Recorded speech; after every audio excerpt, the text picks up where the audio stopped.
네, 안녕하세요. 저희 이번에 가정의 회복과 치유 세미나에 함께 하신 모든 분들을 축복하고, 이 6주간의 여정이 정말 축복된 그런 여정이 되기를 기도합니다. 먼저 저희, 하나님의 자녀로 회복하는 기도 미니스트리, 그리고 CPR, 크리스찬 프레이어 룸에 대해서 잠깐 나누려고 하는데요. 저희는 2019년 3월 28일 제1회 기도와 찬양 축제로 저희가 하나님의 자녀로 회복하는 기도 미니스트리가 시작되었고요. 이제 벌써 3년이 되었네요. 저희가 카톡 기도방에서 그렇게 매일 저희 어머님들과 부모 세대와 다음 세대, 자녀 세대를 위해서 기도하고 있고요. 오프라인 줌미팅으로도 우리가 계속 진행을 하고 있습니다.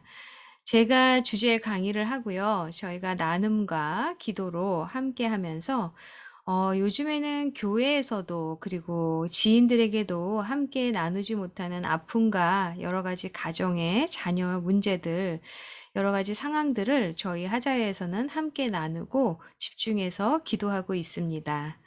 또한 저희 카톡 성경 통독방을 통해서요, 저희가 매일 말씀을 묵상하고 함께 나누는데요. 제가 그날 읽을 말씀을 올려드리면 그것을 함께 나누는 그런 시간을 지금 거의 7년 동안 가지고 있는데요. 저희 하자회가 생기면서 이제 그 이름을 하자회 기도 미니스트리 성경 통독방으로 함께하고 있습니다. 네, 또한 저는 개인적으로 하나님의 자녀로 회복하는 기도 미니스트리 대표로 섬기고 있지만 또 제가 상담으로 하고 있는데요. 상담이 필요하신 분들은 언제나 연락 주시면 감사하겠고요. 그리고 제가 하와이 글로벌 방송에서 또한 내 영혼 평안의 그 프로를 진행하고 있습니다. 네, 간단하게 저희 하나님의 자녀로 회복하는 기도 미니스트리 소개해 드렸고요. 자, 오늘 우리 강의를 함께 할 텐데요. 오늘은 저희가 가정의 회복과 치유해서 엉킨 실타래를 풀기와 나의 연약함과 용서에 대해서 나눌 예정입니다. 네. 먼저 교재를 가지고 계신 분들은 1페이지에 보면 엉킨 실타래를 푸는 과정이 바로 가정회복의 치유다라고 제가 이렇게 정의를 내려봤는데요. 우리가 가정에 어떤 실타래들이 엉켜 있는지 잘 모를 때도 있고, 혹은 실타래가 어디서부터 엉켰는지는 알지만 어떻게 풀어야 되는지 모를 때가 너무나 많습니다. 여기 지금 파워포인트에서 보시는 것처럼 얽혀 있는, 그죠? 엉켜 있는 이런 실타래를 볼 수 있는데요. 이게 처음부터 이렇게 엉켜 있는 것이 아니라 전에는 이렇게 잘 풀어서서 정말 예쁘게 이렇게 감겨 있는 실타래였는데 어떤 문제들과 소통의 벽이 생기고 그리고 가정 간에 여러 가지 회복되지 못하는 것들이 하나 둘씩 생겨가면서 아까 그 실타래와 같이 이렇게 엉킨 실타래와 같이 되어버린 우리의 가정의 모습을 볼 수 있습니다. 그래서 나의 가족들은 엉켜 있는 실타래인가 아니면 어떤 문제로 엉켜 있는지도 모르고 그렇게 살아가고 있는 것인가를 좀 생각해 볼 필요가 있습니다. 우리가 어떤 말로 소통을 통해서 풀려고 하는데 그게 잘 풀어지지 않고 오히려 더 엉켜지는 때가 있는 것을 보게 되는데요. 마치 이런 거죠. 소통이 엉켜 있다. 그래서 여기 지금 여러 가지 색깔의 지금 실이 있는데 그게 이제 각자 엄마, 아빠, 뭐 자녀들이라면 이 실타래가 계속 엉켜지는 거죠. 대화를 하면 할수록. 그래서 정말 말로는 도저히 풀어지지 않는 상태에 그렇게 되어지는 그런 가정들도 있을 것입니다. 그래서 엉켜있는 실타래를 풀 수 있는 방법은 도대체 무엇이고, 무엇 때문에 엉켜있는지 그것을 우리가 좀 알아가는 그런 시간들이 됐으면 좋겠는데요. 먼저 이 엉켜있는 실타래를 풀기 위해서는 우리가 집중할 필요가 있습니다. 그 문제나 상황들을 집중해서 우리는 이제 여기 함께 하시는 분들이 믿는 분이기 때문에 이제 집중 기도를 한다든지, 그죠? 그러면서 이제 함께 그 문제를 다루어 가는 거죠. 그리고 부부 간의 어떤 소통이 좀 가능한 가정이라면 그 문제를 좀 집중해서 나눠보면서 내가 가지고 있는 생각을 좀 내려놓고 정말 하나님 안에서, 그리고 부부가 하나가 되기 위해서 먼저 그 문제에 포커스하는 것들이 중요하고요. 그런데 심지어 이제 부부의 어떤 소통도 막혀 있을 때 정말 힘들죠. 그럴 때는 저는 그 문제를 집중하면서 좀 상담이나 아니면 좀 영적인 멘토가 되는 분들과 그런 어떤 집중해서 그 실타래를 들여다보는, 그래서 어떤 것들이 문제가 있는지를 정말 알아가는, 그런 관찰해 가는 시간들이 필요하다고 생각이 되고요. 그리고 두 번째는 솔루션을 찾아야 합니다. 제가 상담을 하다 보면 이렇게 여러 가지 문제들을, 이렇게 공통된 것들을 이렇게 제가 분리를 하면서 이렇게 옆에다 적는데요. 그러면 그 솔루션을 좀 찾기가 좀 쉽습니다. 그래서 그 솔루션을 찾아가는 과정인데, 제가 예를 들어 보면 자, 이런 거죠.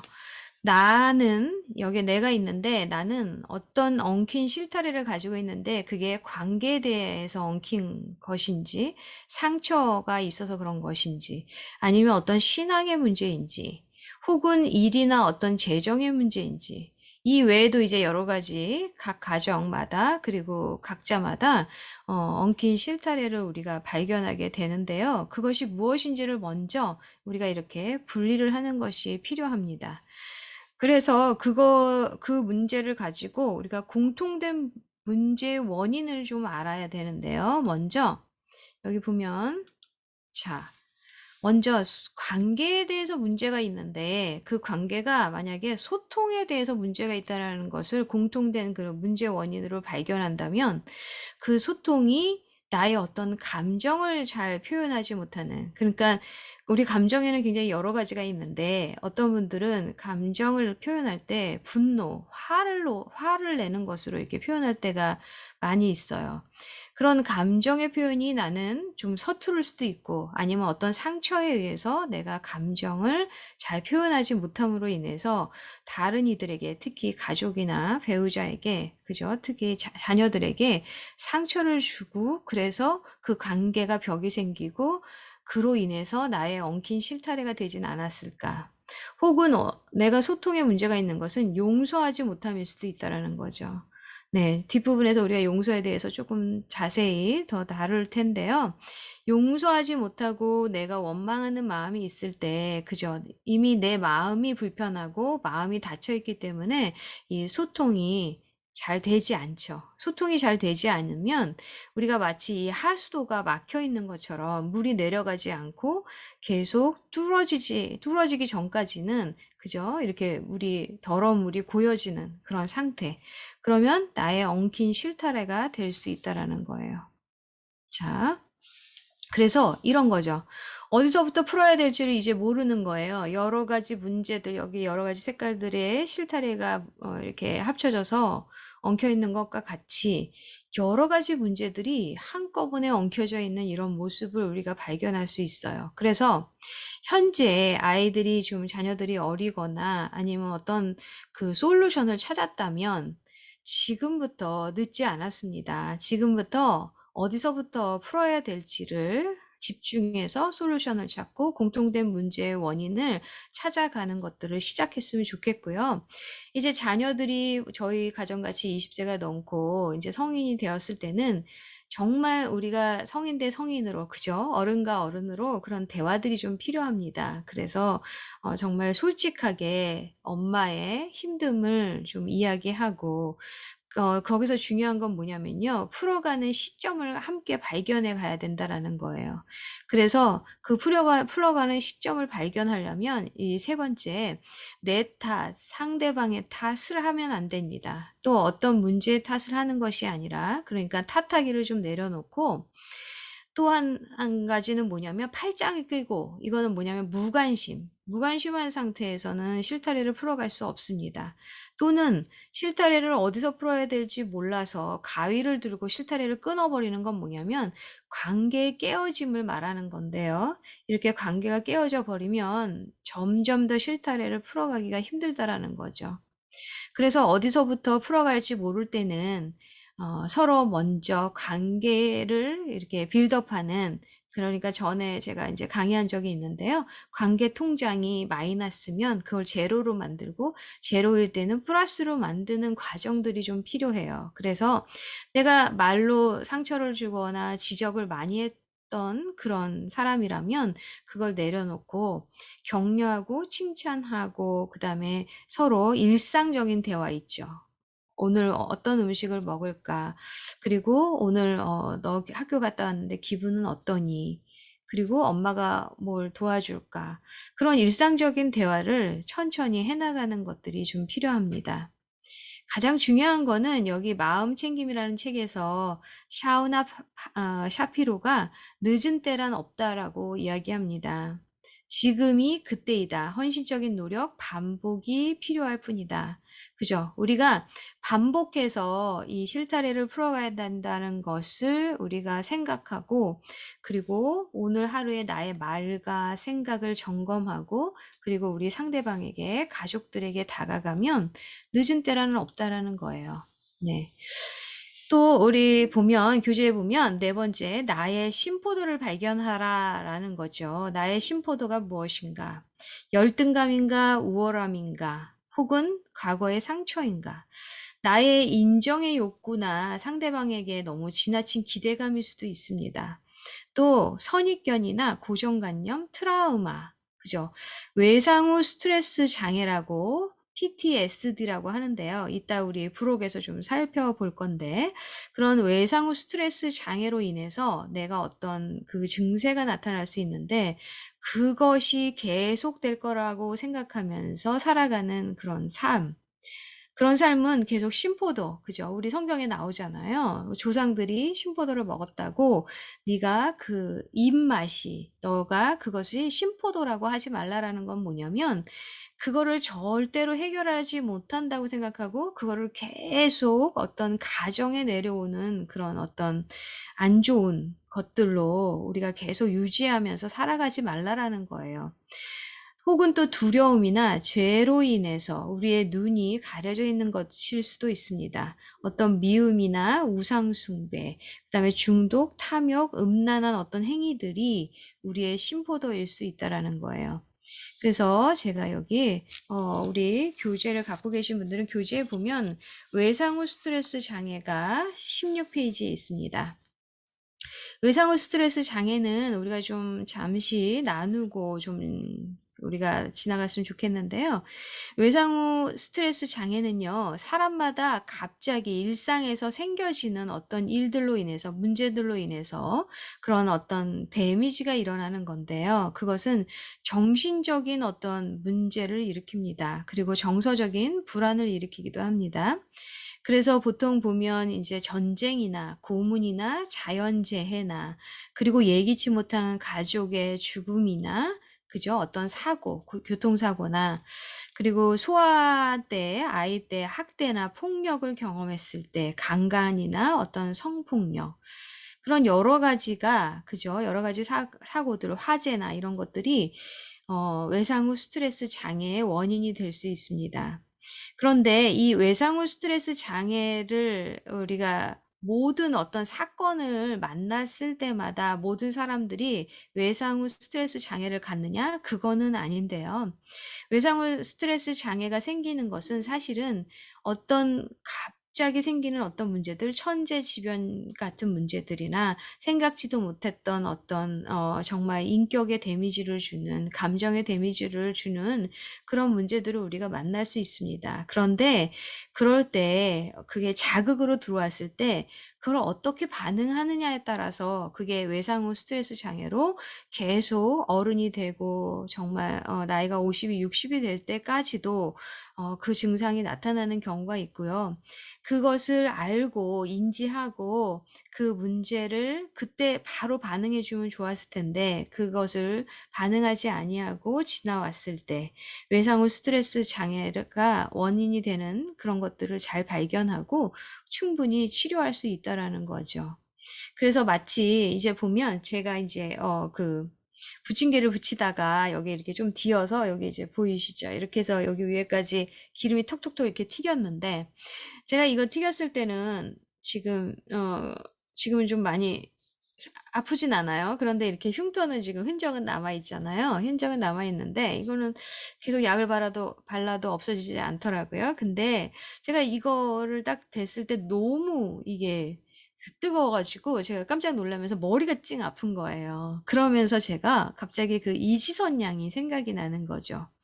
이지선 양은 우리가 알지만 그 이지선 자매님은 그 교통사고로 그죠 온 몸이 그 굉장히 화상을 굉장히 심하게 그죠 심하게 하고 정말 고통스러운 수술을 수없이 하고 그러면서 정말 죽음의 순간을 맞이하는 그런 상황이었는데요. 그 자매가 지금 외상후 스트레스 장애로 정말 고통을 받고 있느냐. 그분의 그 자매님의 그 간증을 들으면요. 오히려 자신의 그 화재를 통해서 그리고 교통사고를 통해서 하나님을 만나고 하나님과 함께 동행하는 삶 그리고 간증이 있는 삶을 매일매일 살아가고 있는 모습을 보게 됩니다. 그 자매가 이제 병원에 있을 때 수술하고 처음에 이제 자신이 자신의 모습을 본 게 이 수저를 통해서 봤는데 너무 괴물 같은 자신의 얼굴을 보고 너무 마음이 아프고 그리고 눈도 잘 감지 못하고 침을 이렇게 흘릴 정도로 그렇게 이제 얼굴도 화상을 당했기 때문에 그런데 그 어머니가 그죠? 어머니가 이렇게는 안 되겠다 해서 감사를 우리가 하루에 3가지씩 해보자. 그런데 그 와중에 어떤 것이 감사할 수 있을까 했는데 정말 찾아보니 감사가 있다라는 거예요. 이렇게 손을 다 이렇게 화상을 입었는데 엄지손가락이 남아서 이렇게 타이핑을 칠 수 있다라는 것이 감사하고 오늘은 눈을 감고 잘 수 있다라는 것이 감사하고 오늘은 침을 흘리지 않고 음식을 잘 삼킬 수 있다라는 것이 감사하고 사실 우리는 이런 것들이 일상적으로 당연히 되기 때문에 그런 감사를 모르는데요.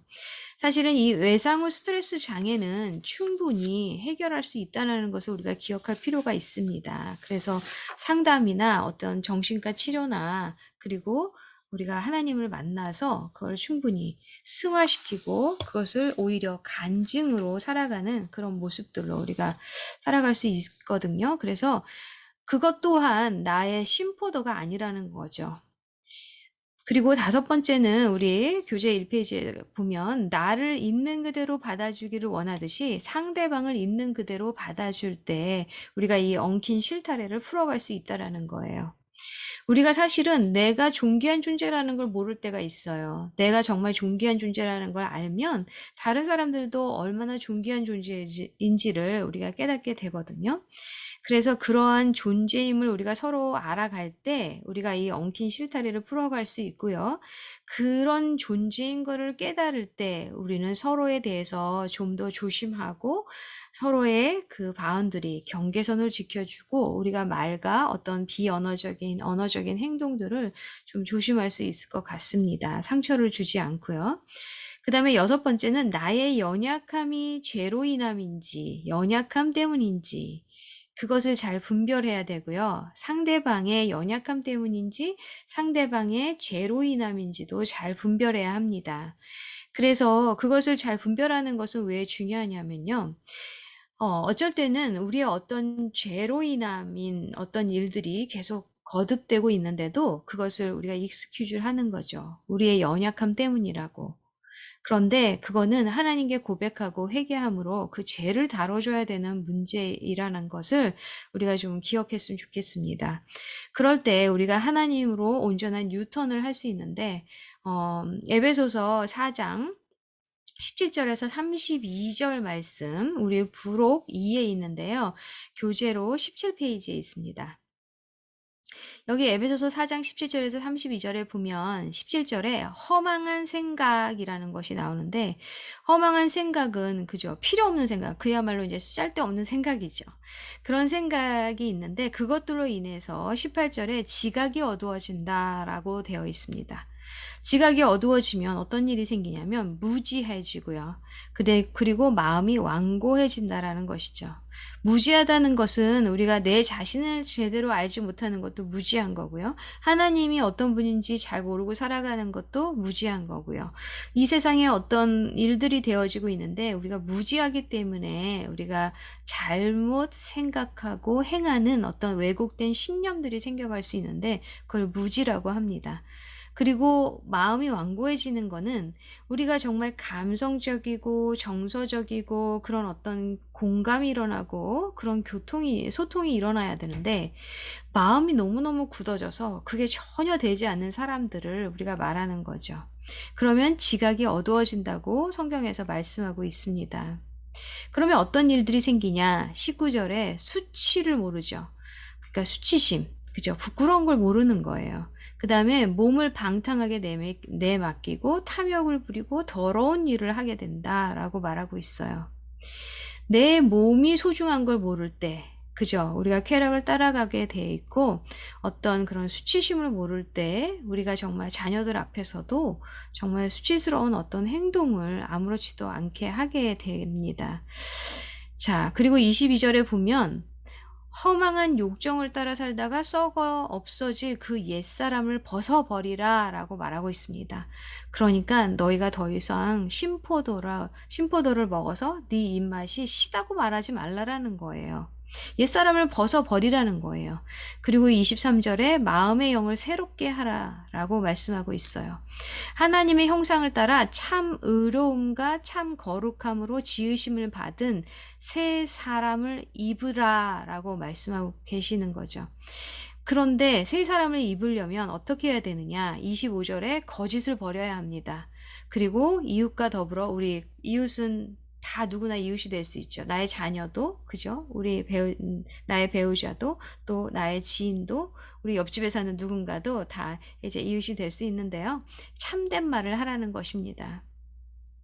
그리고 굉장히 중요한 것인데 26절에 화를 내더라도 죄를 짓지 말라는 거예요.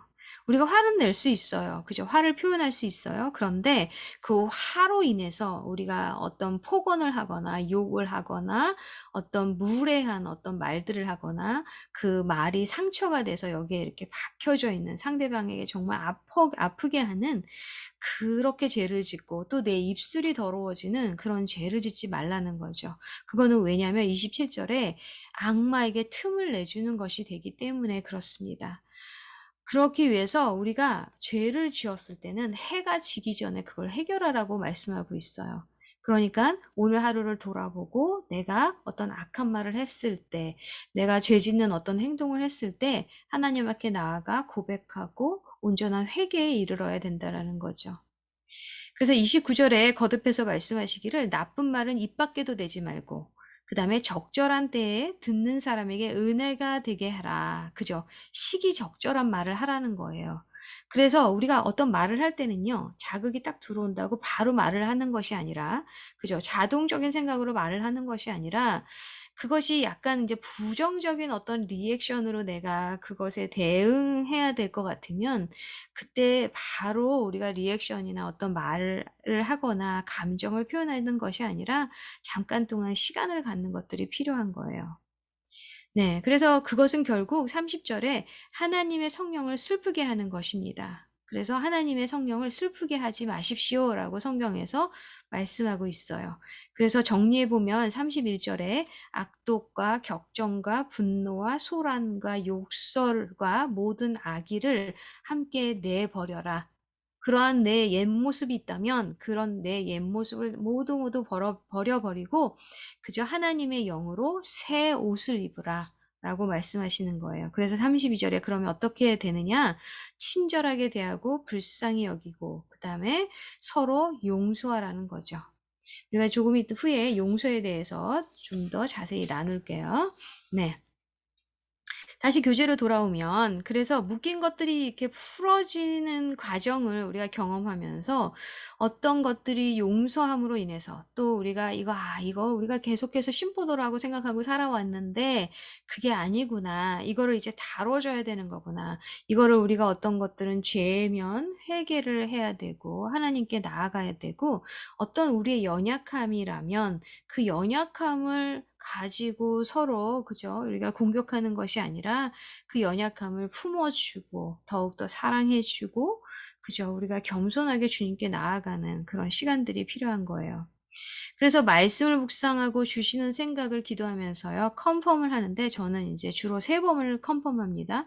말씀으로 컨펌을 하고요. 그다음에 기도하면서 이제 만나게 하거나 이렇게 어떤 생각을 주는데요. 사람을 통해서 아니면 그런 생각을 통해서 컨펌을 하고 그리고 마지막으로는 제가 인제 좀 그런 어떤 기도를 하고 있을 때 항상 꿈으로 이렇게 보여주시거든요. 그래서 꿈으로 컨펌할 때가 많이 있습니다. 그게 이제 공통적으로 3가지가 이렇게 좀 일치가 될 때 그때는 정말 행동으로 액션 순종하며 나아가는데요. 우리가 의지로 순종하는 것이 굉장히 중요합니다. 자, 그러면 우리 회복은 나로부터 시작한다라고 되어 있는데 나를 먼저 잘 아는 것이 필요합니다. 우리가 이 가정의 회복과 치유 세미나를 통해서요. 나를 알아가는 과정들이 되셨으면 좋겠습니다. 먼저 건강한 자아상을 나는 가지고 있는가? 아니면 나는 무언가에 좀 상처를 입고 아니면 건강하지 못한 어떤 자존감을 나는 가지고 있는가를 아는 것이 필요합니다. 그러면 나는 왜 이런 상처가 있고 아프고 낮은 자존감을 가졌는지를 아까 그 실타래를 보면서 이렇게 분류를 해야 된다 그랬잖아요. 그게 어떤 것들로 원인이 있는지를 그 솔루션을 찾아야 된다라는 거예요. 그래서 그러한 나도 인정할 수 있어야 되고요. 우리가 나의 어떤 연약함이 있어서 그런 것이라면 그 연약함을요. 우리가 좀 드러내 놓을 필요가 있어요. 그 연약함을 꽁꽁 숨겨 놓고 그죠? 그것을 숨기는 것이 아니라 그거를 인정하고 우리 고린도후서 12장 1절에서 10절의 말씀을 함께 나눌 건데요. 내가 약한 그때의 강함이라는 것을 기억했으면 좋겠어요. 그래서 약함은 나를 겸손하게 만드는 하나님의 선물인 거죠. 그래서 여기 고린도후서 12장 7절에 보면 여러 계시를 받은 것이 지극히 크므로 너무 자만하지 않게 하시려고 내 육체에 가시 곧 사탄의 가시를 주셨으니 이는 나를 쳐서 너무 자만하게 하지 않게 하려 하심이라라고 나와 있어요. 그래서 바울은 더욱더 겸손해질 수 있었고 본인의 약함으로 인해서 하나님을 더 의지하고 그곳에 하나님의 은혜가 더해지는 그런 것들을 고백하고 있는데요. 제가 이 시점에서 책을 2권을 좀 소개해 드리려고 합니다. 하나는 이 겸손인데요. 그 앤드류 머리의 겸손이라는 책입니다. 제가 요즘에 책을 읽어 가지고 여기 좋은 부분은 이렇게 했는데 이 책, 그다음에 이거는 좀 오래전에 읽었던 책인데요. 이거는 CJ 메허니의 겸손이라는 책이에요. 둘 중에 하나만 읽으셔도 좋을 것 같습니다. 이 겸손을 읽으면서 느끼는 것은 뭐냐면 정말 이 겸손은 우리의 어떤 영적인 침몰의 상태 아니면 우리가 교만해지려고 하는 그런 상태에서 겸손이 얼마나 큰 축복이고 하나님께 나아가는 것인지를 깨닫게 해주는 책입니다. 제가 가끔 가다가 이런 겸손 책을 너무 좋아서 이제 선물을 해드릴 때가 있는데요. 어떤 분이 이제 자신이 교만해서 이런 선물을 하나라고 생각하실 수도 있는데 그건 아니고요. 우리는 항상 하나님 앞에 겸손함으로 나아가야 되는 것이 굉장히 중요하기 때문에 제가 이 책을 선물로 많이 이렇게 드리곤 합니다. 네. 그리고 이 페이지에 보면 약함은 하나님의 능력과 은혜를 경험하게 해주는 도구라는 거예요. 그죠? 우리가 약한 어떤 문제가 있을 때, 그죠? 나의 어떤 연약함이 있을 때 하나님을 더 의지하게 되는데요. 그것이 이제 가시로 나를 계속 찌르게 하는 것이 아니라 우리가 장미에도 가시가 있잖아요. 제가 이렇게 동네를 돌아다니다 보면 여러 아름다운 그런 색깔의 들꽃과 여러 가지 꽃들이 있는데 저희 동네는 유난히 그 장미꽃이 많아요. 노란색, 분홍색 또 요즘에는 보라색 너무 예쁜데 그 장미꽃을 보면 참 예쁜데 가시가 있잖아요. 그래서 마치 그 가시가 있는 그 모습이 자신을 지키려고 하는 것 같이 보일 수도 있는데 음 그래서 저는 장미가 좀 매력적이라고 생각이 들어요. 그 아름다움 속에 이렇게 그 가지고 있는 가시. 어쩔 때는 이렇게 장미꽃을 이제 한 다발 사다가 이렇게 좀 예쁘게 포장을 해서 누구를 선물할 때 보면 제가 이제 가끔 가시에 찔리기도 하는데 그것이 나를 찔리는 가시가 아니라 우리가 가지고 있는 가시, 그죠? 바울과 같이 육신의 어떤 가시일 수도 있고요. 우리의 성격적인 문제, 연약함, 가시일 수도 있는데 그거를 통해서 하나님을 더 의지하고 겸손히 나아간다면 그것은 하나님의 능력과 은혜가 나타나는 통로가 될 수 있다라는 거예요. 그래서 나의 가시는 무엇인가를 우리가 함께 나누었으면 좋겠고요. 여기 보면 when we walk, we walk. When we play, God works. 그죠? 우리가 일하면 우리가 일하는 것이지만 우리가 기도하면 하나님이 일하신다. 아멘. 우리가 기도할 때 하나님이 일하시는 거예요. 저도 이제 아토피가 있어서 여기 몸에 아토피가 굉장히 심했는데 얼굴만 빼고 굉장히 심했는데 그게 몇 년 전에 다 치료가 됐어요. 기도를 통해서 5일 동안 이제 금식을 하면서 그런 마음을 주셔가지고 금식을 할 때 치유가 됐는데 여기 왼쪽에 요쪽 옆구리 쪽에만 좀 심하게 아직도 남아 있어요. 그런데 그게 평상시엔 괜찮다가 음식을 좀 기름기 있는 음식이나 좀 MSG 많이 들어있는 그런 음식 아니면 좀 스트레스를 받거나 잠을 잘 못 자면 좀 심해지기도 합니다. 그래서 이것도 없어지기를 기도하는데 이게 잘 없어지지 않아서 저는 이게 혹시 나의 어떤 연약함, 하나님을 더 의지하고 그리고 좀 이렇게 경고를 주는 그러니까 알람을 울려주는 것이 아닌가. 너 이렇게 그냥 괴로워하고 힘들어하고 잠 못 자고 그러지 말고 하나님께 기도해라. 실제로 그렇게 하거든요. 그러면은 이제 몸이 이제 너무 간지러워서 이렇게 좀 긁다가 제가 이제 간지러워서 그러다가 이제 기도를 할 때도 있어요. 실제로. 그러면 정말 마음에 평강이 생기고 정말 하나님께서 이 문제를 어떤 상황들을 하나님께서 잘 이겨내게 그런 마음을 주시고 실제로 하나님께서 일하시는 것들을 경험하게 됩니다. 자, 그리고 세 번째는 우리의 약함을 기뻐하고 자랑하라는 거. 참 쉽지 않죠. 누군가에게 우리의 약함이 이게 들킬까봐 우리는 꽁꽁 이렇게 싸매고 살아가는 모습들이 있는데요. 나의 모습 그대로를 사랑하시는 하나님이 계시기 때문에 우리 먼저 하나님께 우리의 약함을 고백했으면 좋겠고요. 그리고 우리가 정말 이렇게 함께 중보기도 할 수 있는 우리 지금 하나님의 자녀로 회복하는 기도 미니스트리에는 정말 아픈 그런 기도 제목을 함께 나누면서 기도하고 있거든요. 실제로 저희가 이제 몇 주 전에 우리 자녀들 위한 기도 제목만 나누자 해서 제가 그 기도 제목을 지금도 제 이 테이블에 딱 놓고 기도를 하는데요. 저희가 그때 한 18가정 같이 나눴던 것 같아요. 거기에 이제 아이들이 이제 2명, 3명, 4명 이렇게 있는 자녀들이 있는데 그 자녀들 중에서도 특히 더 마음이 가고 더 아픈, 더 연약하고 힘든 가운데 있는 자녀들을 위해서 지금도 생각날 때마다 기도하고 있거든요. 자, 우리의 이렇게 연약함을 나누는 것은 정말 쉽지 않지만 우리가 정말 그런 연약함을 나눌 때 그리고 하나님께서 일하신다는 그런 확신을 가지고 나아갈 때 그것이 마치 옷에 묻은 먼지와 같이 이렇게 우리가 털어버릴 수 있는 것 같습니다. 자, 그리고 우리가 이 연약함을 좀 더 한층 나아가서 감사해야 된다라는 거죠. 저도 사실은 이 왜 치료가 완전히 되지 않은 그 왼쪽에 아토피로 인해서 감사할 때가 있어요. 그러니까 이제 잠을 잘 못 자거나 힘들거나 뭐 신경을 좀 많이 썼을 때 더 많이 이렇게 긁게 되는데, 그러면 '아 기도하라는 거구나.' 하고 이제 기도하게 되니까 오히려 이것이 자꾸서 이렇게 '주님 감사합니다.'라고 기도할 때가 있거든요. 자, 우리가 이런 연약함을 감사로 할 때 하나님의 능력이 나타나서 그것이 나의 간증이 된다라는 거죠. 요번에 우리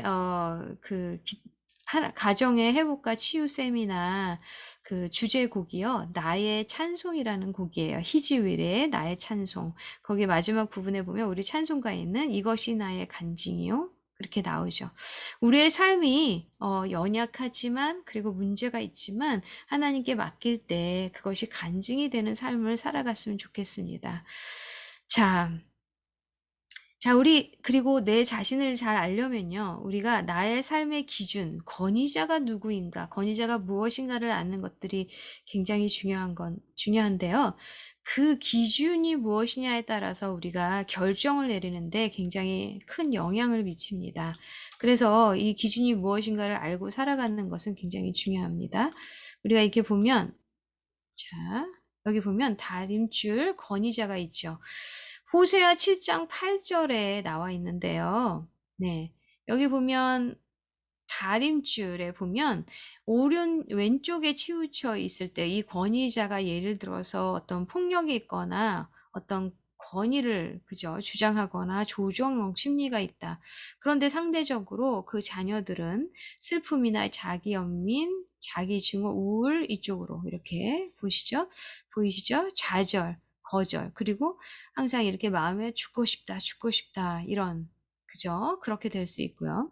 그다음에 이 권위자에 의해서 그죠? 내가 적개심이나 자만심, 복잡한 어떤 궤변을 논하거나 우월감, 경쟁심, 이렇게 가다가 이제 조정하려고, 다른 사람을 조정하려고 하는 심리가 생기고, 그다음에 원망하고 지배하려고, 그리고 소유욕, 그리고 항상 반항적인 어떤 모습을 갖게 되면서 죽이고 싶다, 죽이고 싶다, 그런 어떤 분노를 가지게 되는 건데요.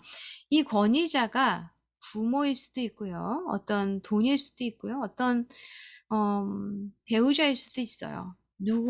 사람일 수도 있고, 어떤 대상일 수도 있고, 문제일 수도 있어요. 그래서 그거를 잘 점검해 보시면 좋겠어요. 나는 과연 나의 권위자가 지금 무엇인가?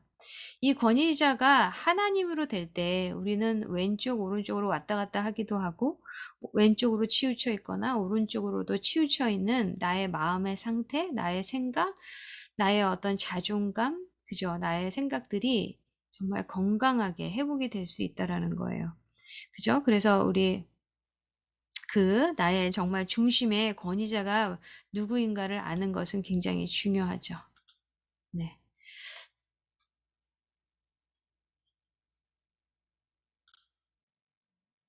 네, 그 다음에 우리가 중요한 게 뭐냐면 공감하는 건데요. 공감은 바로 이런 겁니다. 자, 여기 보시면 너와 내가 있는데 거기에 위를 찾아가는 과정이 바로 공감의 소통입니다. 그래서 공감의 소통인데, 여기 커뮤니케이션이 잘 될 때 우리는 공감이 일어날 수 있어요. 그래서 이 커뮤니케이션, 바로 공감하는 것은 마치 퍼즐 조각을 맞추는 것과 같은데요. 여기 오른쪽에 우리 보면 여러 조각의 이제 퍼즐들이 있는데, 그 퍼즐의 모양이요, 각기 다 다르다라는 거예요. 그래서 우리가 서로의 생김새도 각기, 심지어는 쌍둥이들도 완전히 똑같지는 않거든요. 자세히 보면. 그죠? 그런 생각이 또 다르고, 그 다음에 우리의 어떤 인격이 다르고, 가치관이 다를 수 있어요. 그런데 그거는 다른 것이 틀린 것이 아니에요. 다른 것을 인정할 때 우리는 건강한 공감이 일어나는 그런 커뮤니케이션을 할 수 있어요.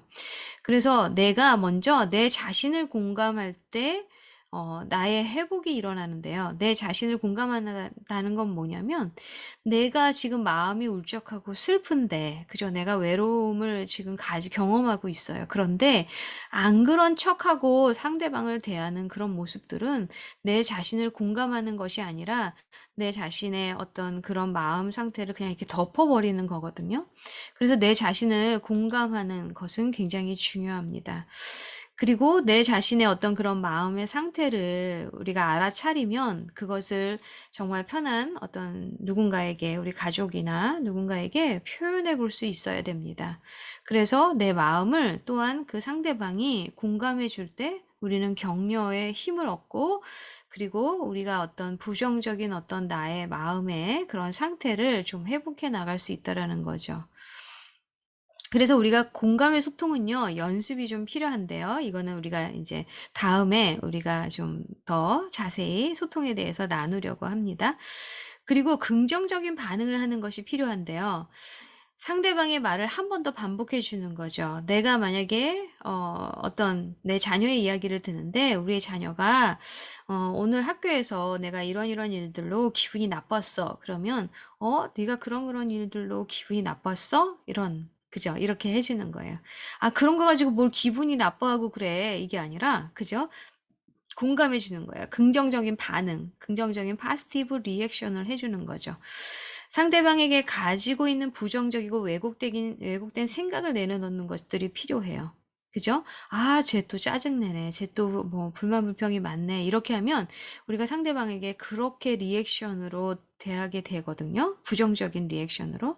그래서 긍정적인 반응은요, 우리가 말을 할 때 말투나 언어적인 어떤 습관, 비언어적인 표현도 이게 상대방에게 영향을 미쳐요. 그리고 그것이 또한 나에게도 영향을 미쳐요. 내가 어떤 익숙한 어떤 감정들을 계속 표현하는 사람이라면, 그죠? 주로 화를 내는 것들로 표현한다면 내가 회복되기가 쉽지 않겠죠. 그죠? 어떤 상황마다 화를 내버리는 거예요. 그러면 긍정적인 그 반응을 하고 있는 게 아니에요.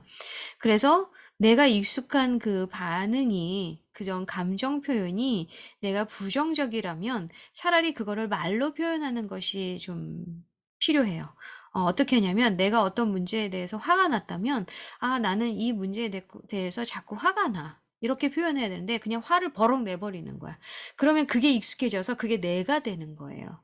내가 되면 긍정적인 반응으로 나는 표현하는 사람이 아니라 자꾸 부정적인 리액션으로 표현함으로 말미암아, 그죠, 상대방에게 또 내 자신에게도, 그죠, 어떤 부정적인 피드백이 자꾸 되는 거죠. 그래서 "빼기와 더하기를 잘하라."라고 되어 있는데, 그건 뭐냐면 어떤 감정에 있어서 빼야 되는 것들이 있어요. 그죠. 부정적이고 그다음에 막 한숨을 쉬거나 어떤 비언어적인 그런 것들은 좀 빼야 돼요, 우리가.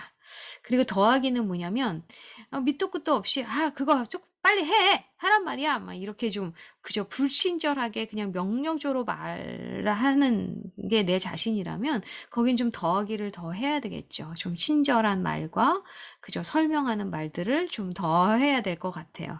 그죠? 그래서 긍정적인 반응을 하는 것은 나의 회복과 상대방의 과의 관계 회복에 굉장히 중요해요. 그리고 다섯 번째로 "다른 사람의 단점을 고치려 하지 마라." 그죠? 이걸 피그말리온 효과라고도 하는데요. 인성 발달 과정에 있어서요, 단점을 바로잡으려고 계속 단점을 이야기하고 지적하면 그 단점이 강화가 되는 거예요. 그리고 그렇게 단점을 자꾸 이야기하면 할수록 그런 부모하고 자녀들은 마음의 문을 닫고, 그런 배우자하고 마음의 문을 닫게 되어 있어요. 그래서 어디선가 자신에게 긍정적이고 좋은 점을 칭찬해 줬을 때 그곳에 마음이 이렇게 쏠리잖아요, 우리가 보면. 그래서 이 피그말리온 효과를 잠깐 제가 설명해 드리면, 자, 아시는 분들도 계실 텐데 우리의 어떤 행동들이 있어요. 나의 행동이라고 하면 좋을 것 같은데, 나의 행동이 있는데 그게 임팩트해서 다른 사람의 어떤 믿음에 영향을 주는 거죠. 그래서 그것이 원인이 돼서 다른 사람의 행동이 바뀌어지는 거예요. 그러면 우리 모두의 어떤 믿음이 생겨가는 거예요. '아 이거는 정말 확실한 어떤 바뀌어지는, 우리가 변화되는 그런 행동이 될 수 있겠구나.' 그래서 다시 우리의 행동이 변화되는, 이게 계속 이렇게 돌아가면 긍정적인 피드백이 되는데, 이게 마치 자기 충족의 예언과 같이 그렇게 된다. 그래서 피그말리온 효과라 그래요. 그죠? 이거는 이제 영어로 된 것. 시죠. 그래서 이 피그말리온 효과를 우리가 좀 굉장히 중요한데, 사실 저는 이제 강아지를 좋아해서 강아지 훈련하는 이런 영상들, 그런 프로들을 보면 강아지가 왜 여기저기에서 이제 대소변을 논단 말이에요. 그러면 그것을 계속 야단을 치고 막 쫓아다니면서 사람 말을 알아듣는 것도 아닌데 계속하면 주인이 나에게 그때 관심이 있다고 생각해서 그거를 고쳐지지가 않아요. 그런데 패드를 깔아 놓고 그곳에 관심을 갖도록 그곳에서 간식을 주거나 했는데, 관심을 갖던 강아지가 어느 날 그죠? 자기도 모르게 거기에서 놀다가 소변을 놓던지 대변을 놨을 때, 그죠? 그럴 때 칭찬을 해주는 거예요. 간식을 주면서. 그 피드백을 주는 거죠. 네, 그럴 때, 아, 여기서 내가 소변을 놓고 대변을 놨더니 내 주인이 나에게 관심을 갖고 좋아하네. 그죠? 긍정적인 피드백을 받았어요. 그러면 그곳에서 대소변을 놓을 수 있는 확률이 높아지는 거죠. 그죠? 그리고 밖에 나가서 대변을 봤을 때도 간식을 좀 가져가서 주면, 아, 밖에 나가서 대변을 보니까 관심을 갖고 칭찬을 받는다. 그것도 이제 어떤 피그말리언 효과라고도 할 수 있습니다.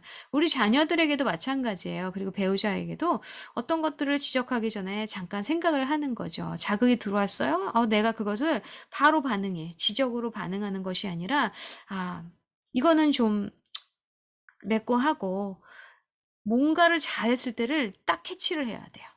그러면 이제 지적하려고만 이렇게 막 눈을 부릅뜨고 관찰하고 막 돌아다니는 것이 아니라, 잘하는 것을 내가 보려고 그러면 그 잘하는 게 보이거든요. 그죠? 그러면 그것을 바로 칭찬을 해주는 거죠. 아, 오늘 우리 누구누구가 오자마자 컴퓨터 틀지 않고 책을 읽어서, 와, 너무 엄마는 기쁘다. 뭐 이렇게 한다든지. 그죠?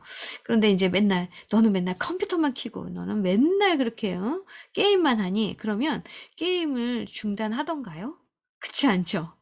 그 게임을 계속 더 하게 되는 거예요. 그건 뭐 단점이라고 할 수는 없고 어떤 습관이라고도 할 수 있고, 어떤 요즘에 아이들은 너무나 이제 게임을 많이 해서 중독의 행위까지 되는데, 사실은 그 중독도요, 계속 중독의 행위를 지적하고 지적한다고 고쳐지는 게 아니에요. 그것은 이제 뭐 나중에 중독을 다루게 되면 좀 더 깊이 다루겠지만, 사실은 우리가 편안할 때 좀 이야기할 때 그런 이야기를 좀 하는 것도 괜찮아요. 음, 엄마가 보니까 우리 누구누구가 하루에 어떤 그 시간을 엄마가 이렇게 좀 봤어. 그랬더니 너가 컴퓨터에 앉아서 게임하는 시간이 거의 10시간이 가까이 되더라. 엄마 생각에는 너무 많은 시간을 네가 게임을 하고 있어서 좀 걱정이 돼. 그죠? 우리 이제 나중에 비폭력대에 대해서 나눌 텐데, 그게 이제 관찰과 나의 느낌을 말한 거죠. 그러면 이제 그 욕구와 부탁을 해야 되는데, 너가 그 시간을 좀 2시간만 좀 요번 주에는 줄여줄 수 있겠니? 줄였으면 좋겠다. 좀 그렇게 얘기를 해보는 거예요.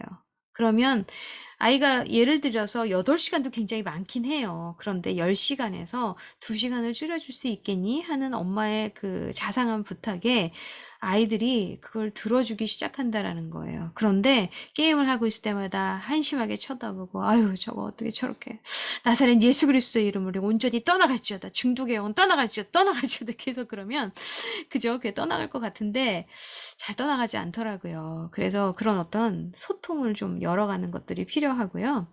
그리고 중요한 거는 하나님의 것들을 좀 채워 넣어야 돼요.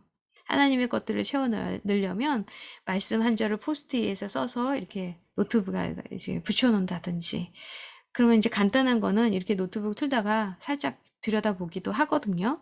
그런 어떤 노력들이 좀 필요하긴 한 것 같아요. 그게 이제 어떤 긍정적인 반응일 수도 있겠죠. 자, 그래서 긍정적인 파지티브 리액션은 인정하고 격려하는 거라는 걸 기억했으면 좋겠어요. 인정, 격려. 그죠? 성경에도 보면은 성령을 따라 행하라 라고 말씀하시면서 갈라디아서 5장 말씀에 보면, 5장에 보면 20절에 우상 숭배와 주술과 원수 맺는 것과 분쟁과 시기와 분냄과 이렇게 쭉 나오는데, 이게 바로 육체적인 어떤 소욕이에요. 죄들이죠. 그런데 그거를 말씀하시면서 22절에 보면 오직 성령의 열매는 하고 우리가 채워 넣어야 될 것들을 말씀하고 계세요. 그래서 9가지 성령의 열매를 말씀하고 있잖아요. 사랑, 희락, 화평, 오래 참음, 자비, 양성, 충성, 온유, 절제, 이 같은 것을 금지할 법이 없느니라. 그러면서 그리스도 예수의 사람들은 육체와 함께 그 정욕과 탐심을 십자가에 못 박아라. 그죠? 못 박음과 동시에 이거를 채워 넣으라는 거예요. 그래서 하나님의 것을 채워 넣는 건 굉장히 중요해요. 그래서 여기 영상을 보시는, 그리고 우리 지금 세미나에 참여하시는 분들이 하나님의 것을 오늘은 나는 어떤 것을 채웠을까라고 좀 점검해 보셔야 돼요. 하나님의 것들은 채워넣지 않으면서, 그죠? 우리 자녀들에게, 그죠? 어떤 안 좋은 습관들, 중독들을 끊기 위해서 막 대적 기도만 한다고 되는 것이 아니거든요. 그 우리의 성령의 것들을 채워 넣어야 돼요. 그리고 또 중요한 거는 뭐냐면, 그것을 통해서 우리는 분노나 우울이나 실망이나 좌절을 좀 긍정적으로, 그리고 그 리액션으로 다뤄질 수 있다라는 거예요. 그 다음에 6번째는 나와 다른 사람의 경계선을 잘 지켜줘야 돼요. 내 경계선을 넘어오는 누군가가 굉장히 무례하게 느껴지는 것처럼 내 자신도 다른 사람, 우리 배우자, 특히 자녀들에게 그 경계선을 혹시 그냥 넘어가고 함부로 말하거나 무례히 우리가 말하고 행하진 않았는지를 좀 점검해 봐야 될 것 같아요. 그것은 뭐냐면 친밀감과 어떤 독립성의 균형을 깨뜨리는 거기 때문에, 그죠? 그 균형을 이루는데 굉장히 중요해요. 그리고 가장 중요한 건 뭐냐면 나와 상대방은 존중받아야 될 존귀한 존재라는 그 생각을 항상 가졌으면 좋겠어요. 그러면 내 자신의 경계선이 넘어왔을 때 상대방에게 그거를 무례하지 않게 우리가 이야기할 수 있고, 또 상대방이 그죠. 내가 상대방의 경계선을 넘어갔을 때 그 상대방이 좀 기분 나빠하고 왜 자신에게 그렇게 대하는지를 이야기할 때 우리가 인정해 줘야 된다라는 거죠. 미안하다고 사과해 줄 수 있어야 되고요. 자, 그 다음에 상대방의 생각이나 마음 상태 등을 상상하거나 추측하지 않았으면 좋겠어요. 그것을 관찰이나 대화를 통해서 풀어가면 좋겠고요. 의심을 쌓아놓는 그런 관계 통장을 만들지 않아야 돼요. 그래서 아까도 말씀드린 것처럼 내 관계 통장을 점검해 봐야 돼요. 나와 내 딸과, 나와 내 아들과, 나와 내 배우자와, 또 나와 내 부모와 나의 관계 통장은 어떤가? 마이너스인가? 제로인가? 플러스인가? 그걸 어떻게 점검할 수 있냐면요.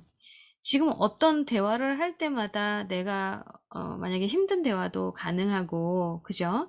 그다음에 내가 좀 기분이 안 좋을 때가 있잖아요. 그럴 때는 좀 화를 내도 엄마 오늘 왜 기분이 안 좋아? 왜 나한테 화내고 그래? 이렇게 얘기한다면 이건 플러스예요. 그러면 엄마가 너한테 화내서 미안해. 오늘 엄마가 좀 기분이 안 좋고 몸이 좀 안 좋아. 우리 요즘에 이제 갱년기 그죠? 갱년기 나중에 다룰 건데 우리 강의를 할 건데 그런 게 좀 있어서 이제 엄마가 좀 이런 기분이 업앤다운이 좀 심하네라고 이야기할 수 있다라면 관계 통장은 플러스예요. 그죠? 그런데 그런 이야기는 할 수 없지만 그래도 일상의 대화는 돼요. 일상의 대화는 되고 그다음에 좀 뭐 불편한 거는 그래도 없는 것 같아요. 그러면 한 제로에 가까울 수 있어요. 이제 플러스로 좀 빌드업해 나가야 되겠죠.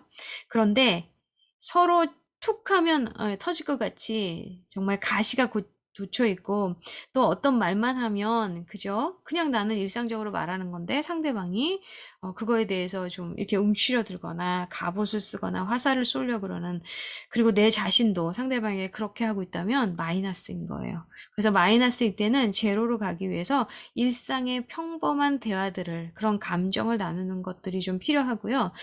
그러면 당연히 이제 지적하고 그다음에 서로 상처 주는 말에 대해서는 더욱더 조심해야겠죠. 네, 긍정적인 그런 반응에 좀 포커스해야 될 것 같아요. 네, 관계 통장에 대해서 말씀드렸고요. 그다음에 나의 생각과 감정에 정직해질 필요가 있어요. 이렇게 척하거나 거짓된 표현을 하거나 하지 않고 나의 좀 불편한 감정도 잘 표현할 수 있어야 돼요. 그러니까 실제로 저는 저희 아이들에게 좀 속상한 게 있고 좀 사과받아야 되는 일들이 있잖아요. 그러면 좀 한 3일 정도 제가 기도하는 것 같아요. 바로 리액션을 하면 제가 너 어디서 엄마한테 그런 식으로 말을 하니?" 이렇게 인제 좀 반응을 할 것 같아서 이제 좀 이제 3일 동안 기도하면서 생각하고 인제 어느 날 좀 편안할 때 제가 인제 침대에 가서 이렇게 앉아서 "누구누구야." 이렇게 부르면서 "엄마가 할 얘기가 있는데 며칠 전에 네가 엄마가 들어갔을 때 너가 이런 이런 반응을 했잖아. 근데 엄마가 그거에 대해서 좀 기분이 상했어. 너가 기분이 좋을 때는 엄마를 이렇게 허그도 하고 하는데 너가 좀 기분이 안 좋을 때는 엄마한테 "Go away." 이런 식으로 명령식으로 얘기하는 건 좀 엄마가 기분이 나쁘다. 너가 엄마한테 좀 그런 거는 안 했으면 좋겠고 좀 그런 점은 사과해 줬으면 좋겠어." 라고 얘기를 해요 저는. 그러면 인제 아이가 "아 그랬냐."고 그러면서 자기가 "그때 뭐 하다가 그런 것 같은데 엄마 미안해."라고 하는데 우리가 이 섭섭이하고 원망이를요 너무 오랫동안 킵하면 안 돼요. 섭섭이하고 원망이는요 오랫동안 같이 놀지 말고요. 그를 잘 표현함으로 인해서 떠나 보내야 돼요. 네. 그래서 이제 결론은 중요한 거는 사랑한다면 상대방에게 어떤 자유의지가 있다라는 것을 인정해야 되고 나에게도 자유의지가 있다라는 것을 다른 사람 상대방이 알아주는 것이 필요한데 그러기 위해서는 우리의 마음의 감정의 표현을 잘 표현해 하셔야 돼요. 그래서 자극과 반응이 있는데 그 반응에는 공간이 있다고 그 비터 프랭클린 박사가 이야기를 했거든요. 자극과 반응 사이에 공간이 있는데 그 공간 안에는 우리가 선택할 수 있는 힘이 있다. 그 선택이 우리의 성장과 행복에 직접 관련이 되어 있다라고 되어 있어요. 어떤 자극이 들어왔을 때 바로 딱 치면서 반응을 해버리는 것은 서로의 관계 통장에 마이너스가 될 뿐만 아니라 관계가 깨어질 수도 있거든요. 이런 거죠. 그죠? 자극이 들어왔어요. 그런데 바로 반응을 리액션을 해 버리는 거예요. 그런데 그게 부정적인 어떤 리액션이었을 때는 그게 어떤 외상 후 스트레스까지도 될 수도 있어요. 왜냐하면 폭력적으로 어떤 말을 한다든지 아니면 어떤 비언어적인 행동을 하고 뭘 집어 던진다든지 그렇게 반응을 하는 것 아니면 비아냥거린다든지 비교한다든지 판단한다든지 그런 부정적인 반응은요. 우리가 좀 공간을 둬야 된다라는 거예요. 그래서 마치 어떤 자극이 들어오면 그죠? 공간을 두고 생각하는 거예요. '내가 이거를 어떻게 반응하는 것이 우리의 어떤 소통에 우리의 관계에 플러스가 될까?' 그래서 이렇게 마치 시소를 타듯이 그런 자극과 반응의 상태가 되는 것들이 좀 필요해요. 네. 자 그래서 우리가 보면 우리가 어떤 상황들이 있을 때 잘 알아차리지 못할 때가 있거든요. 어떤 자극이 들어올 때 내가 익숙한 대로 그냥 반응을 해 버리는 거예요. 그러면 이제 관계에 안 그래도 막 이게 지금 마이너스로 될까 말까 하는 상황에서 마이너스로 뚝 떨어져 버리는 관계 통장이 마이너스로 뚝 돼 버리는 거예요. 그죠. 마이너스로 되면 또 인제 이게 제로로 향해서 가기가 또 쉽지 않거든요. 한번 이렇게 빌드업하기가 쉽지가 않아요. 떨어지기는 굉장히 쉬워요. 그래서 나의 언어적인 어떤 익숙한 언어적인 어떤 습관 그죠? 그 반응이 어떤지를 좀 점검해 보시는 게 필요하고 또 나의 비언어적인 어떤 반응이 어떤지를 좀 점검해 보셔야 돼요.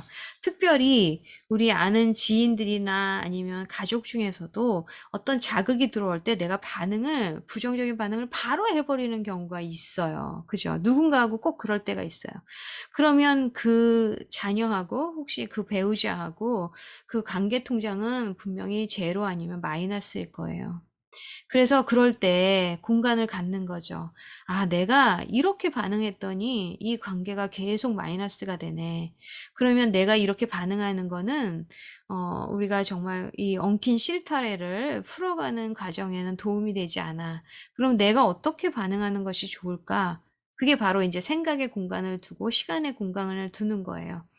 생각해 보고 '아 내가 계속 명령하는 식으로 말하는 어떤 자극에 예민한 거는 왜 그럴까? 내가 누군가가 이제 이렇게 좀 그죠? 명령하는 식으로 "당신 왜 그래?" 하는 어떤 지적하는 거에 너무 예민한 거죠. 물론 그렇게 자극을 하는 그 상대방도 그죠? 정말 건강한 자극을 하는 거는 아니에요. 그렇다고 똑같이 "왜 항상 나한테 그딴 식으로 말해?" 이러면은 그죠? 이게 아까 같이 그죠? 이게 서로 부딪히고 이게 문제가 커지는 거예요. 그래서 이렇게 이야기하는 거죠. 시소를 타기 위해서 공간을 가진 다음에 내가 "당신 왜 그래?" 하면서 어떤 거를 지적할 때마다 내가 계속 마음이 이렇게 좀 너무 상하고 화가 난다. 그래서 그럴 때마다 당신한테 내가 더 큰 소리로 이렇게 반응을 하는데 우리 좀 그렇게 하지 않았으면 좋겠다. 당신 나한테 조금은 좀 더 친절하게 이야기해 줄 수 있었으면 좋겠고 어떤 거를 지적하기보다는 "그래 나도 잘하는 거 있잖아 여보. 그런 것들 좀 이야기해 주면 안 돼?" 좀 이런 식의 어떤 반응을 좀 할 수 있으면 좋을 것 같아요. 이게 익숙하지 않은 분들은 그걸 어떻게 해?" 하는데 이제 연습이 필요해요. "관계에도 연습이 필요하다."라는 책을 박상미 그 상담사가 썼는데 그죠. 관계에도 연습이 필요해요. 우리가 이 자극이 들어올 때 반응도요 연습이 필요해요. 네. 그리고 우리 이제 계속해서 교재 3 페이지에 보면 용서에 대해서 함께 나누는데 용서는요. 미움은 나를 병들게 하고 다른 이들로부터 얽매이지 않고 주의 영으로 자유케 되기 위해서 우리가 용서를 하는 거예요. 또 용서는요. 묶인 것을 풀어놓는 축복이에요. 그래서 성경에 마태복음 16장 19절, 마태복음 18장 18절 보면은 천국의 열쇠라고 표현하고 있어요. 그래서 교재에 보면 과거에 묶여서 살지 않기 위해서 우린 용서를 해야 되죠. 과거에 어떤 문제나 상황이나 감정에 묶여 있다면 그게 용서를 하지 않아서 그렇다면 그죠? 우리는 아직도 거기에 살아가고 있는 거예요. 그래서 이야기 하나를 이제 소개하려고 그러는데 그게 바로 이제 죽음의 수용소 이야기예요. 교재에 보면 17 페이지 부록 3에 있습니다. 이야기 하나. 그래서 제가 이제 그 이야기를 이렇게 소개해 드렸는데 그 제2차 세계대전에 영국과 미국과의 포로가 2만 명 이상이 되었고 일본군의 포로 수용소에는 무려 8천 명의 포로가 있었는데 그들이 영양실조와 질병과 과로와 그다음에 죽음의 공포로 그 죽음을 맞이했다 그래요. 그런데 그들의 절망이 너무너무 컸기 때문에 그죠? 그거를 극복하지 못해서 죽은 경우가 너무나 많았어요. 그리고 나치 독일의 포로 수용소에는 600만 명의 유태인들이 학살이 되었는데 그 와중에도 살아 생존한 그죠? 그런 자들이 있었는데요. 그중에서 빅터 프랭클이라는 박사님이 거기 이제 수감자였는데 아우슈비츠 수용소에 죽음의 수용소라는 책을 썼어요. 그 수용소의 그 죽음의 수용소의 책에서 말하고 있는 것이 뭐냐면 작은 하루의 희망이 죽음에 대한 두려움을 극복할 수 있다라는 거예요. 여기 보면 그 지하 감옥에 이런 글이 있대요. 비록 태양이 우리에게 비춰오지 않지만 저기 태양이 있는 것을 믿노라. 비록 사랑이 내게 느껴지지 않지만 저기 진실된 사랑이 있는 것을 나는 믿노라. 비록 하나님이 침묵 가운데 계시지만 나는 하나님이 살아계심을 믿노라. 그래서 우리는 이 이름 모르게 사라져간, 그죠? 그들이 이렇게 벽에 손톱으로 새긴 그런 흐릿한 그런 현실 장벽을 넘어서 그들이 볼 수 있는 그 희망, 그 비전을 바라봐야 된다는 거죠. 그래서 여기 보면 죽음의 수용소 이야기를 잠깐 나누려고 그래요. 그 아이슈비츠 수용소에서 빅터 프랭클린이 관찰을 한 거예요. 관찰을 했는데 거기에 보니까 수용소 안에 수감자들이 어떤 충격이나 무감각 상태나 불신, 그다음에 비통하고 한멸하고 죽음을 맞이하는 그 순간, 그러니까 감정의 결핍 현상이 일어날 때 그들이 공감이 일어난다라는 거예요. 그 공감이 그들에게 희망이 되고 서로 의지하는 어떤 힘이 되었다라고 이야기하고 있는데 그게 바로 뭐냐면 내가 오늘 가스실에 실려가서 죽을 수도 있고 내 친구가 내 동료가 누군가가 이 한 방에 있던 같이 식사를 하던 누군가가 가스실에 실려갈 수도 있기 때문에 그들의 아픔을 서로 너무너무 잘 알고 그들의 마음과 감정을 서로 교환하고 공감하는 그것을 통해서 서로 희망을 발견했다라는 거죠. 그래서 감정의 결핍 현상에서 이 공감은요, 정말 큰 힘이 있어요. 그 낙심의 상태에서 이 공감하는 것은 우리가 다시 일어날 수 있는 굉장한 응원의 메시지가 된다라는 거예요.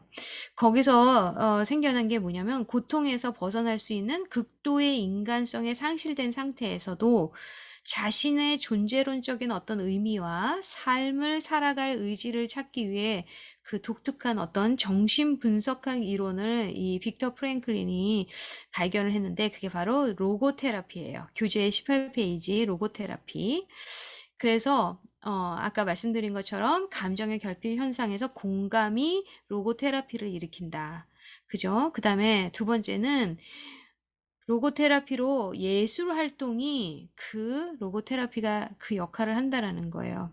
사실 저도 이렇게 수채화 그림 그리는 거 되게 좋아하거든요. 그런데 뭐 이렇게 결혼한 다음에는 그런 기회는 좀 없었어요. 그런데도 제가 이렇게 그림을 그리고 있으면 마음에 이렇게 좀 평안이 찾아올 때가 있어요. 그죠? 이런 것 같이 그 수감자들이 그 죽음을 앞에 놓은 상황에도요, 노래를 하거나 신앙송을 하거나 총국을 하거나 그림을 그리거나 그런 어떤 상황에도 유머를 잃지 않는 그런 모습들을 발견했는데, 그들이 나중에 그 가스실에 실려가지 않는 자들 중에서 정말 영양실조나 절망으로 죽어가지 않고 그저 살아서 그것을 나올 수 있었다 그래요. 그다음에 세 번째는 자유를 향한 의지예요. 지금은 자유가 없는 상황이지만 내가 언젠가는 자유를 가질 것이라는 그 작은 소망을 가지고 살아가는 것이죠.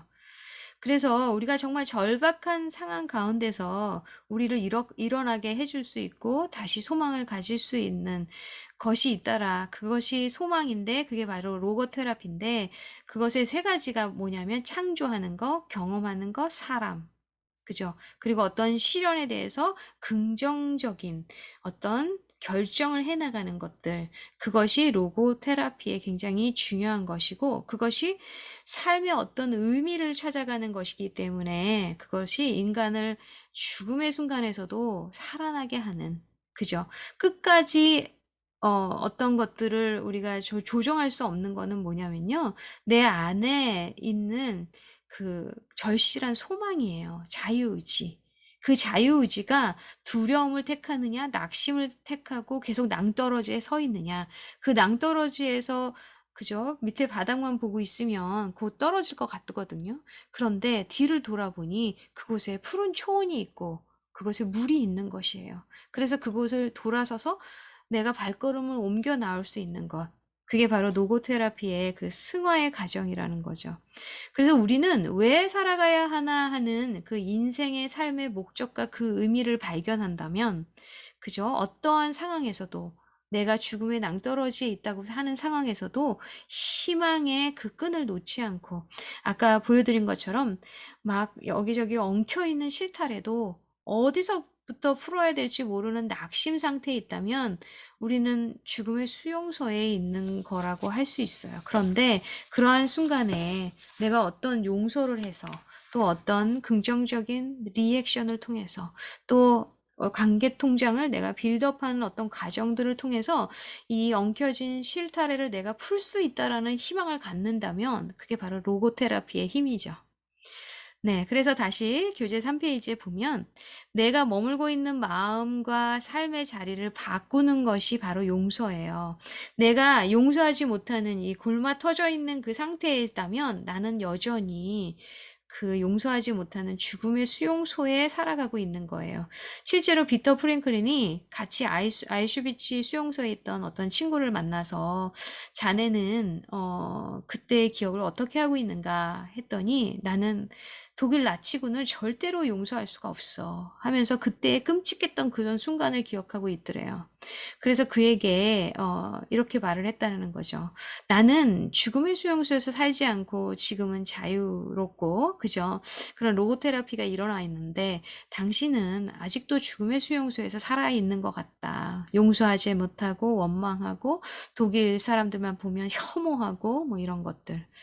제가 사실은 오늘 뉴스에서 그 우크라이나에 그 가서 독일 그 주이시 그죠 유태인인데 우크라이나 가서 살았어요. 그래서 살았는데 결국은 자신의 친척과 그런 어떤 지인들이 있는 독일로 왔을 때 그 앰뷸런스를 동원해서 이제 나이가 많이 드신 분인데 그리고 이제 여러 가지 이제 그 전쟁 때문에 이제 그런 어떤 트라우마가 생긴 거죠. 그 독일 사람들이 그를 돌봐주면서 그죠 했는데 그 사람이 아우슈비츠 수용소에서 살아남은 사람이래요. 그래서 굉장히 이거는 우리에게 의미가 있다라고 독일 한 그 사람이 이제 인터뷰하는 장면을 봤어요. 그죠?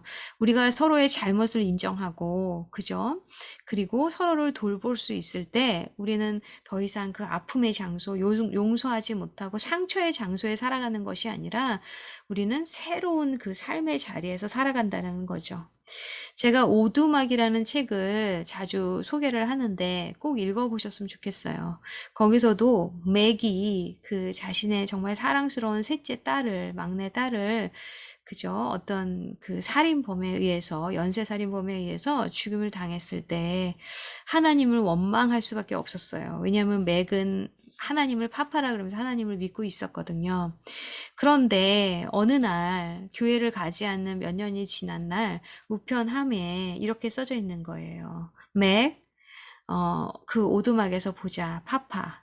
그런데 그 하나님을 파파라고 부르는 것을 아는 것은 하나님밖에 없었고, 그 오두막이라는 것을 딱 보면서 그때 그 공포스럽고 너무 무섭고 두렵고 원망스럽고 슬프고 얼마나 아팠겠어요. 그 기억이 떠올라서 이제 그 고통스러워하는 맥을 볼 수가 있는데 영화로도 나왔잖아요. 그런데 그 맥이 그 오두막을 찾아가요. 그런데 그 소설에서 그 오두막이 그 딸의 그 피 묻은 원피스를 발견한 그 장소가 아니라 너무나 평화롭고 따뜻하고 벽난로가 켜져 있고 수프를 이렇게 요리하고 있는 그게 파파, 그죠? 하나님이죠. 그리고 사라유는 성령이고요. 그리고 예수가 나오는데 그냥 예수님이 말하는 거예요. 그들이 있는 거예요. 그래서 그들과 함께 원망의 그런 어떤 마음들을 토해내고 또 그들의 이야기를 듣고 그들도 아팠다라는 하나님도 아프셨다고 그리고 또 그 폭포에 이렇게 데려가는데 그 장면이 굉장히 눈물이 나요. 거기서 이 폭포 건너편에 자신의 사랑하는 딸이 그 예수와 함께 들판에서 너무 신나게 놀다가 그 폭포 앞에 와서 이렇게 들여다보는데 그 딸을 만지려고 했는데 만질 수는 없어요. 근데 씩 웃으면서 가는 그 딸의 모습. 너무너무 평화로운 곳에서 아이들만 그 뛰어노는 천국을 본 거죠. 그리고 마지막에는 그 딸을 정말 이렇게 그 발견하지 못했어요. 피 묻은 원피스만 발견했는데, 그 실제로 그 장례식을 치러주는 그 장면이 굉장히 저는 영화로도 봤거든요. 인상 깊었어요. 그래서 이렇게 작은 예쁜 그 관을 만들어서 그곳에 딸의 어떤 시체를 이미 천국에 가서 놀고 있지만 그 육신, 그죠? 육신을 이렇게 관해하는 그 장면에서 막 이렇게 흐느끼면서 자신의 상실감과 슬픔과 원망과, 그죠? 불평과 불안과 모든 두려움을 이렇게 다 쏟아버리는 그 장면이 있었어요. 거기서 저도 이제 굉장히 많이 울었는데, 그죠?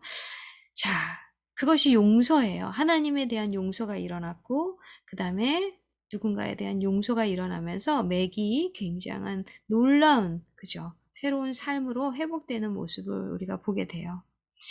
자, 용서는 그런 거예요. 그리고 세 번째로 나의 감정의 언어적, 비언어적인 표현들이 용서를 하지 않으면요. 그 전이 감정 있죠. 어렸을 때 그 상처가 그대로 묻어나 있어서 그게 사실은 내 자녀와 내 배우자에게, 그죠?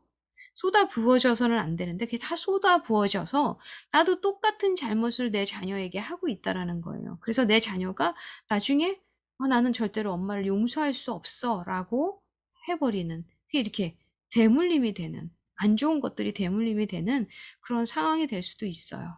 그래서 용서는요, 하나님의 명령인데 하나님께서 용서하라고 말씀하시는 것은 바로 우리 각자 자신을 위해서 하시는 거예요.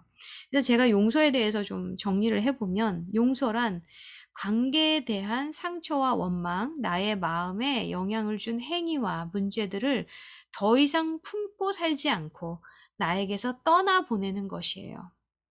상대방이 그거를 받아주든 안 받아주든 내가 누군가를 용서해야 된다면, 아니면 내가 누군가에게 용서를 빌어야 된다면, 그게 가능하다면, 내가 용서를 빌어야 된다면 실제로 용서를 비는 것이 필요하고요. 그런데 그게 가능하지 않을 수도 있잖아요. 이미 그 용서를 빌어야 되는 대상이 이 세상에 없을 수도 있고, 그게 또 이제 여러 가지 힘든 가정 가운데 있을 때는 내가 그거를 하나님께 고백하고 누군가에게 고백을 하는 거죠. 그리고 내 마음 가운데서 떠나보내는 거예요. 그럴 때 묶여있던 감정과 마음을 풀어놓고 내가 자유케 되기로 선택하는 의지적인 행위예요. 그래서 우리에게 상처 준 사람을 풀어놓는 것이고요. 분노와 쓴뿌리로부터 내가 자유케 되고 하나님의 자녀로 거듭나는 것이다. 그래서 용서는 하나님의 명령인데 내가 상처와 죄, 악한 영으로부터 자유함을 얻는 것이죠. 그래서 나의 회복이고요. 하나님께서 예수님을 통해서 우리를 용서하셨듯이 우리가 하나님의 그 말씀을 순종하는 것이 용서인데, 그것은 바로 가장 중요한 게 나의 회복을 위해서 그래요. 나의 옛사람을 벗어버리기 위해서, 나의 어떤 전이 감정을 벗어버리고 내가 건강한 자아상을 가지고 살아가기 위해서 그런 거예요. 그래서 상대방의 잘못의 종류와 관계없어요. 나를 위한 가장 큰 선물이 바로 용서라는 거예요. 그래서 마태복음 16장 19절에 보면 내가 천국 열쇠를 네게 주리니 내가 땅에서 무엇이든지 매면 하늘에서도 매일 것이요 내가 땅에서 무엇이든지 풀면 하늘에서도 풀리리라 하시고 라고 말씀하고 있어요. 용서가 이렇게 큰 선물이라는 것을 우리가 기억했으면 좋겠어요. 네. 엉켜져 있는 실타래를 어떻게 풀어가야 되는지를 오늘 우리가 질문하면서 오늘 강의를 했는데요. 마지막으로 우리 나눈 것, 용서가 그 실타래를 조금 풀어가는 과정의 시작일 수 있다라는 것을 기억했으면 좋겠습니다. 우리가 그런 어떤 용서의 과정을 우리가 지나가는 과정 가운데서 힘들 수 있어요. 힘들기 때문에 고통스러울 수 있어요. 그렇지만 그 고통이 우리에게 너무나 놀라운 큰 선물을 우리에게 주실 거라는 확신을 저는 가집니다. 그런 용서를 해본 경험이 있는 분들도 계실 텐데요. 우리가 더 이상 죽음의 수용소에 살아가는 것이 아니라 이제는 정말 하나님 안에서 자유롭고, 또한 우리가 전이 감정을 가지고 내가 용서하지 못함으로 인해서 그것을 나의 사랑하는 자녀, 배우자, 누군가에게 계속 쏟아붓고 있는 나의 언어적인, 비언어적인 것들이 거기에서 시작되고 엉켜져 버리고 더 엉켜지게 만든다면 나를 위해서 용서해야 된다라는 것을 기억했으면 좋겠습니다. 네. 우리가 다음 강의 때 만날 때까지 그 용서에 대해서 좀 더 깊이 생각했으면 좋겠고요. 자, 우리 주제 강의를 함께 하시는 분들에게는, 그죠? 일주일 동안 실천하기, 성경 묵상을 했으면 좋겠습니다. 그리고 자극과 반응 사이에 어떤 공간을 갖는 시간들을 좀 가졌으면 좋겠고요. 바로 반응하지 않고 공간을 가져보는 거죠.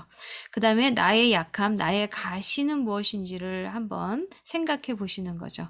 그래서 그 나의 약함과, 그죠? 나의 가시를 통해서 하나님의 능력이 나타나고 그것들을 드러냄으로 인해서 우리가 함께 서로 중보하고, 그것이 더 이상 나의 이 깊은 상처로 남아있는 것이 아니라, 나를 계속 찌르는 것이 아니라 이렇게 톡톡 털어버릴 수 있는 그런 먼지가 되었으면 좋겠어요. 네. 요거 좀 잠깐 나눌게요. 용서는 잘못을 묵인하는 것은 아니에요. 그리고 잘못이 전혀 없다는 듯이 대하는 것도 아니고요. 남에게 마냥 이용당하는 것도 아니고, 타당한 근거도 없이 너그럽게 봐주는 것도 아니라는 거예요. 용서는요, 하나님이 우리를 용서하신 것은, 그죠? 우리를 사랑하기 때문에 용서하신 거고, 그거를 하나님의 자녀로 받아주시는 거예요. 인정하고 allow 해 주시는 거예요. 그래서 우리가 어떤 죄를 고백할 때 하나님 잘못했습니다 용서를 빌 때 하나님께서는 그 잘못을 그 죄를 저 바닷가에 던져 버리신대요.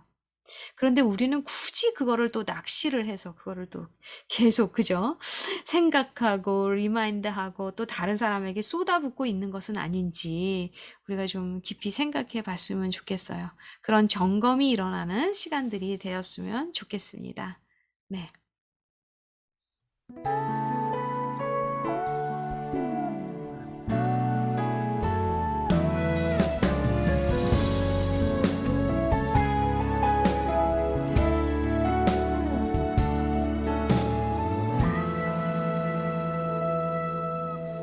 가슴 아픈 소리를 내어올 때도 긍벽이 나를 가로막아도 나를 향한 주님의 신실한 사랑 결코 떠난 적이 없었죠. 모든 것이 끝이라 생각할 때도 벼랑 끝에 나서 있을 때도 십자가로 품으신 영원한 사랑 결국 끊을 수가 없었죠. 주의 이름을 의지할 때에 세상 그 무엇보다